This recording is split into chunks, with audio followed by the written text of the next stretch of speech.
السلام علیکم ورحمۃ اللہ وبرکاتہ۔ میرے پیارے آقا علیہ الصلوۃ والتسلیم کے پیارے دیوانوں، خاتون جنت حضرت فاطمۃ الزہرا رضی اللہ عنہا کی کنیزوں، مکاشفۃ القلوب کے ایپیسوڈ نمبر 35 میں آپ تمام کا استقبال ہے۔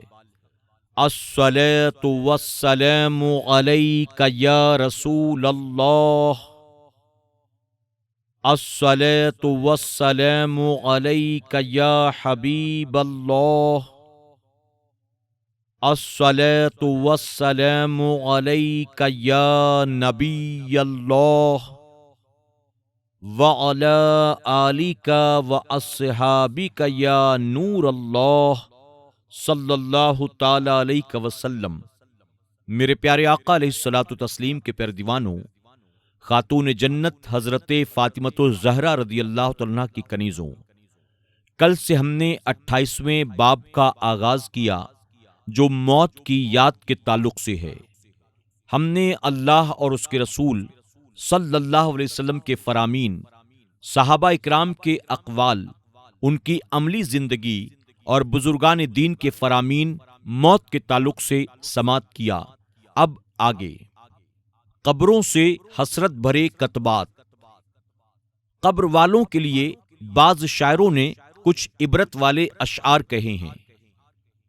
قبروں کے صحنوں میں کھڑا ہو کر ان سے پوچھ، تم میں سے کون تاریکی میں ڈوبا ہوا ہے اور کون اس کی گہرائی میں باعزت طور پر امن و سکون میں ہے۔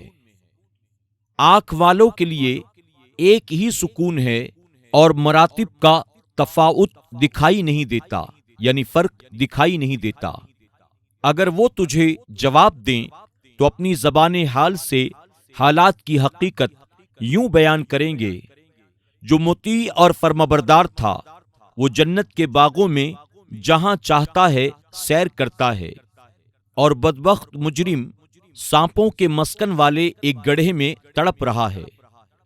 اس کی طرف بچھو دوڑ دوڑ کر بڑھ رہے ہیں اور اس کی روح ان کی وجہ سے سخت عذاب میں ہے۔ حضرت مالک بن دینار رحمۃ اللہ تعالی فرماتے ہیں، میں قبرستان سے یہ شعر پڑھتا ہوا گزرا۔ میں نے قبرستان میں آ کر پکارا کہ عزت دار اور فقیر کہاں ہیں؟ اپنی پاک دامانی پر فخر کرنے والے اور بادشاہ وقت کہاں ہیں؟ حضرت مالک بن دینار رحمۃ اللہ تعالی فرماتے ہیں، میرے سوالات کا قبروں سے یہ جواب آیا، سب فنا ہو گئے، کوئی خبر دینے والا نہیں رہا، سب کے سب مر گئے، ان کے نشان بھی مٹ گئے۔ صبح ہوتی ہے اور شام ہوتی ہے، ان کی حسین صورتیں مٹی بگاڑتی چلی جاتی ہے۔ اے گزرے ہوئے لوگوں کے متعلق پوچھنے والے، کیا تو نے ان قبروں سے عبرت حاصل کی ہے؟ ایک اور قبر پر لکھا ہوا تھا، وہ قبریں جن کے رہنے والے منو مٹی کے نیچے خاموش پڑے ہیں، زبان حال سے تجھے یہ کہہ رہی ہیں، اے لوگوں کے لیے دنیا جمع کرنے والے، تجھے تو مر جانا ہے، پھر یہ دنیا تو کس کے لیے جمع کرتا ہے؟ ابن سماک رحمت اللہ تعالی کہتے ہیں، میں قبرستان سے گزرا، ایک قبر پر لکھا تھا، میرے رشتہ دار میری قبر کے پہلو سے انجان بن کر گزر جاتے ہیں، انہوں نے میرا مال تو تقسیم کر لیا مگر میرا قرض نہ اتارا، اپنے اپنے حصے لے کر وہ خوش ہیں، ہائے افسوس وہ مجھے کتنی جلدی بھول گئے۔ ایک اور قبر پر یہ لکھا تھا، موت نے دوست کو دوستوں کی محفل سے اچک لیا اور کوئی دربان چوکیدار اسے نہ بچا سکا۔ وہ دنیاوی آسائشوں سے کیسے خوش ہو سکتا ہے جس کی ہر بات اور ہر سانس کو گنا جائے؟ اے غافل، تو نقصان میں سرگرم ہے اور تیری زندگی خواہشوں میں ڈوبی ہوئی ہے۔ موت کسی جاہل پر جہالت کے سبب اور کسی عالم پر علم کے سبب رحم نہیں کرتی۔ موت نے کتنے بولنے والوں کو قبروں میں گونگا بنا دیا، وہ جواب ہی نہیں دے سکتے۔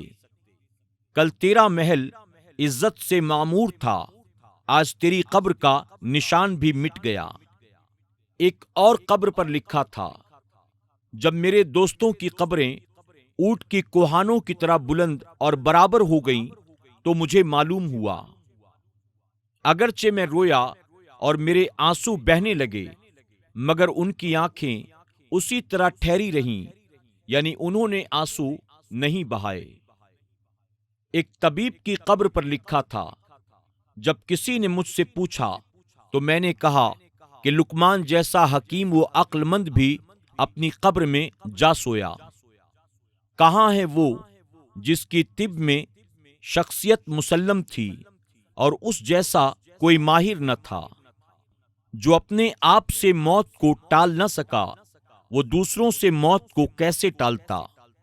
ایک اور قبر پر لکھا تھا، اے لوگوں، میری بہت سی تمنائیں تھیں، مگر موت نے انہیں پورا کرنے کی مہلت نہ دی۔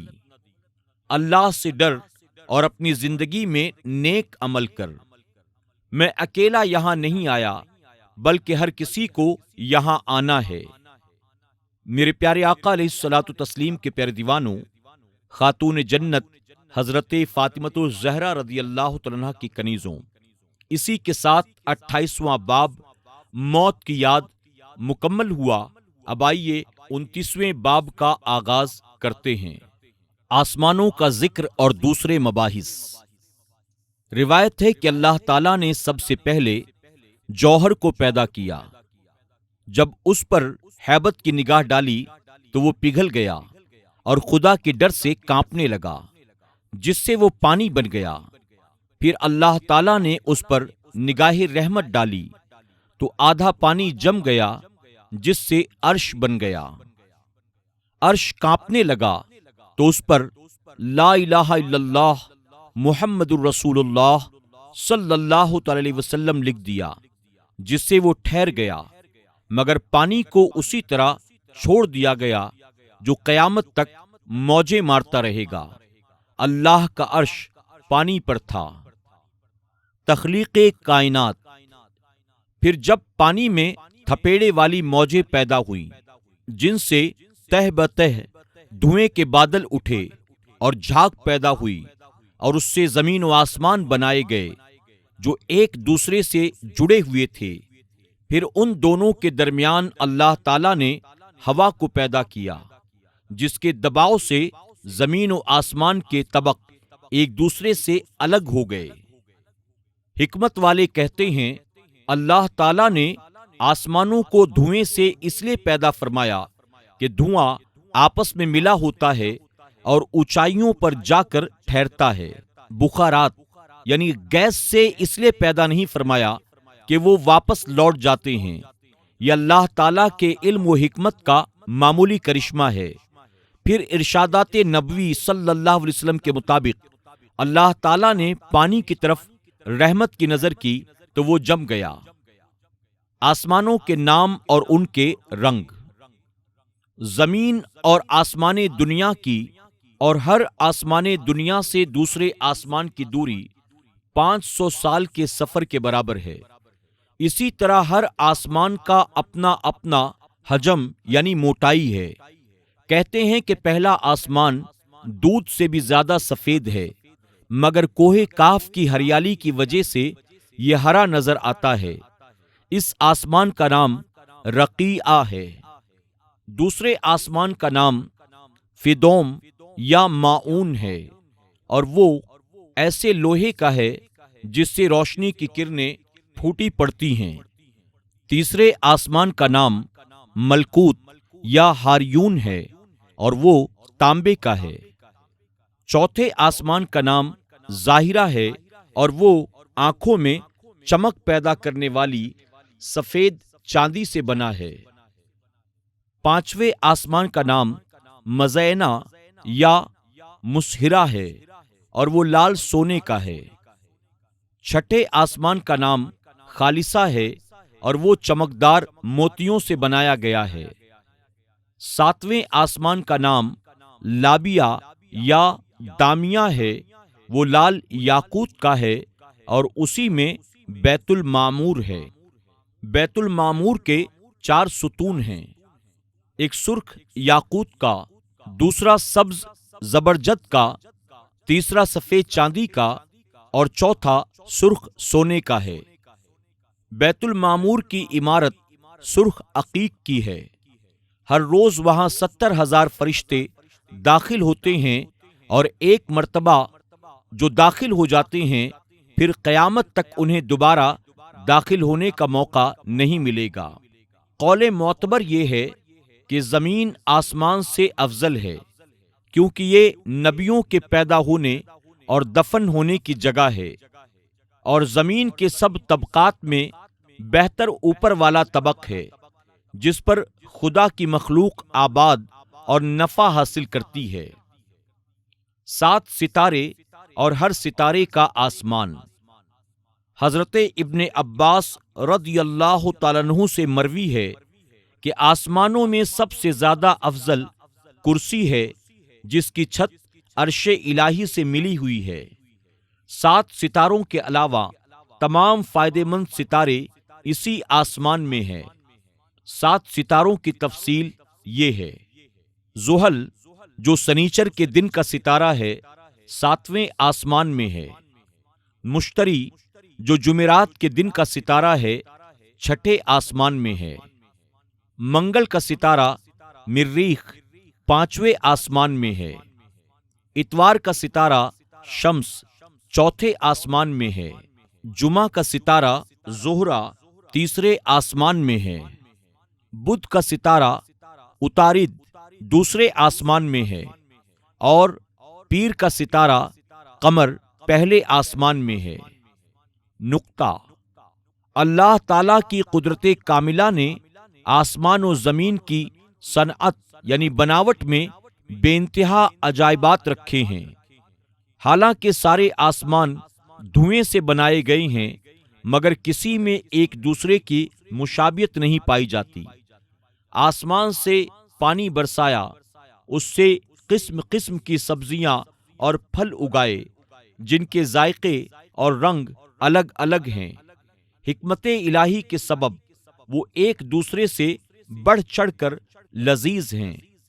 آدم علیہ السلام کی اولاد میں کئی قسمیں بنائی، کوئی سفید ہے، کوئی کالا، کوئی خوش، کوئی اداس، کوئی مومن، کوئی کافر، کوئی عالم، کوئی جاہل، حالانکہ سب آدم علیہ السلام کی نسل ہی سے تعلق رکھتے ہیں۔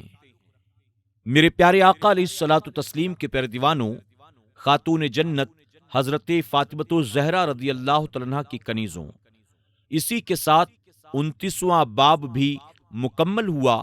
انشاءاللہ ہم 30ویں باب کا آغاز کل کے درس میں کریں گے، اور کل انشاءاللہ عرش، کرسی، مقرب فرشتے، رزق اور توکل، اس عنوان پر گفتگو ہوگی۔ آپ تمام سے گزارش ہے کہ ہمارے ساتھ یوں ہی اپنی تمام محبتوں اور ذوق و شوق کے ساتھ بنے رہیں۔ اللہ آپ سب کو جزائے خیر عطا فرمائے۔ مجھے دیجیے اجازت، انشاءاللہ زندگی رہی تو کل پھر آپ سے ملاقات ہوگی۔ اپنا خیال رکھیں اور اپنی دعاؤں میں ہمیں ضرور یاد رکھیں۔ السلام علیکم ورحمۃ اللہ وبرکاتہ۔